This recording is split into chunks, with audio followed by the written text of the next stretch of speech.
Let's solve these simultaneous equations by the substitution method. That means I need to isolate a variable.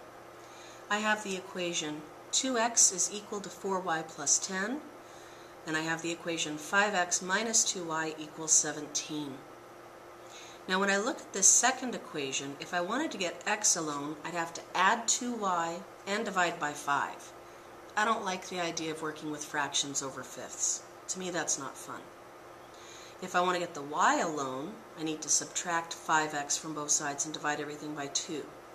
I don't mind halves, but they're not my favorite.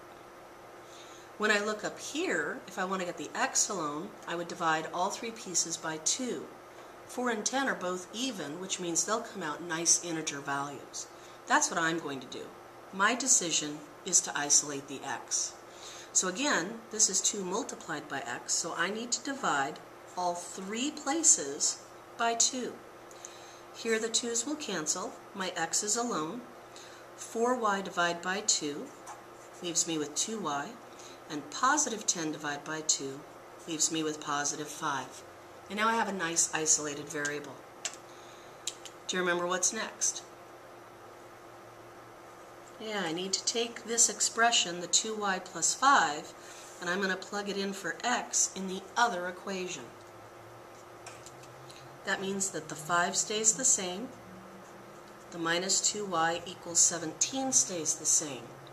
I do, however, need to replace the x with this parenthetical expression.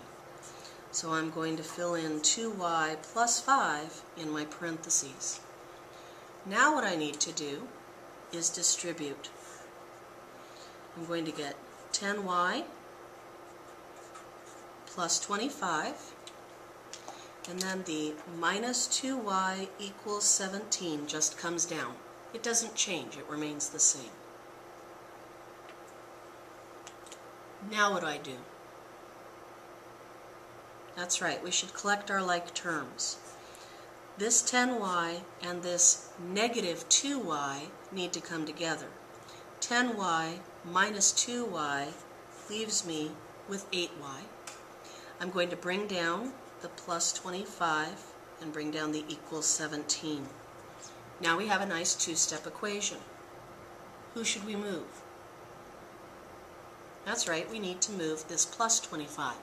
How do I get rid of a plus 25? That's right, I do the opposite operation, and I'm going to subtract 25 from both sides. So now the 8y is alone because those cancel out. What's that equal to? It's negative 8. I have one more step. I need to divide both sides by 8, and my y value is negative 1. I'm not done though. I need to take this negative 1 and I need to plug it back in to one of my three original equations. Since I'm looking for x, it seems pretty reasonable to me to come up and use this x equals 2y plus 5 equation because the x is alone.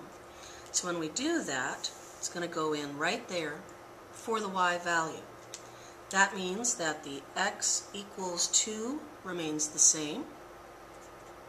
It means that the plus 5 will remain the same.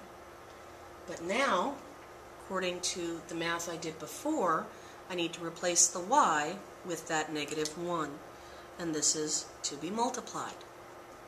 Let's do this arithmetic. We will get x is equal to 2 times negative 1 is negative 2. Bring down the plus 5, and so x is equal to 3.